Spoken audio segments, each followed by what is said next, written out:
आप सुन रहे हैं एजी एंटरटेनमेंट की धमाकेदार प्रस्तुति।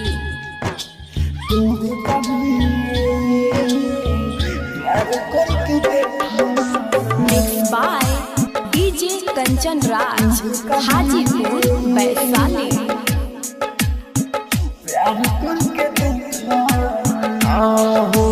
हमर मिया तू भी कभी प्यार करके देखाना,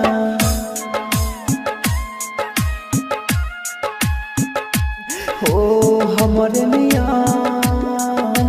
तू भी कभी प्यार करके देखाना।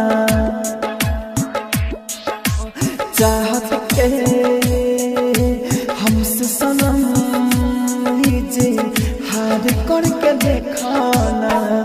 कितना मजा बा कैसा नशा बा, कितना मजा बा कैसा नशा बा, यार करके देखाना हमारे लिया तू भी कभी प्यार करके देखाना। Mix by AG recording studio, recording studio. तू भी कभी प्यार करके देखाना। डीजे कंचन राज, डीजे कंचन राज।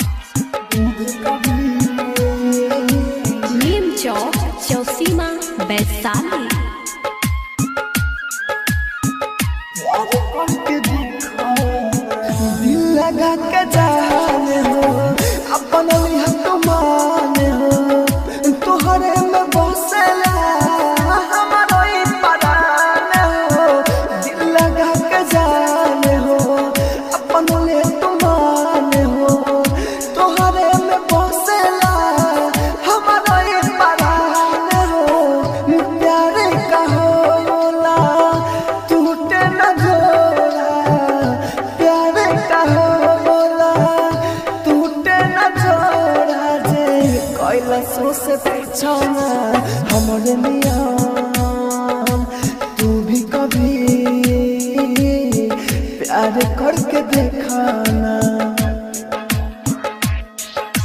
चाहत के हमसे सनम जी हार करके देखाना। कितना मजा बा कैसा नशा बा, कितना मजा बा कैसा नशा बा, यार करके देखाना हमारे लिया तू भी कभी प्यार करके देखाना। Mix by AG recording studio, recording studio. तू भी कभी प्यार करके देखाना। डीजे कंचन राज, डीजे कंचन राज।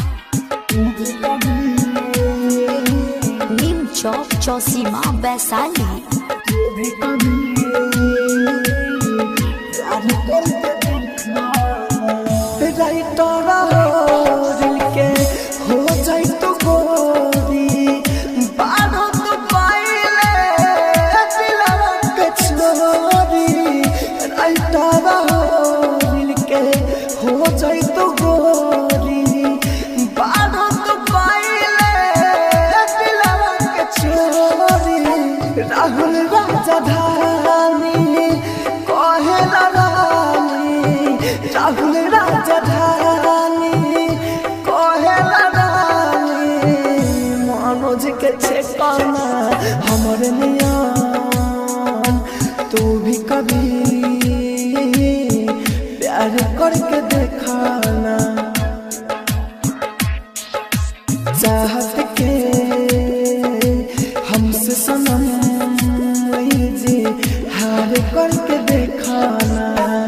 कितना मजा बा कैसा नशा बा, कितना मजा बा कैसा नशा बा, यार करके देखाना हमारे लिया तू भी कभी प्यार करके by AG recording studio Roshanpur.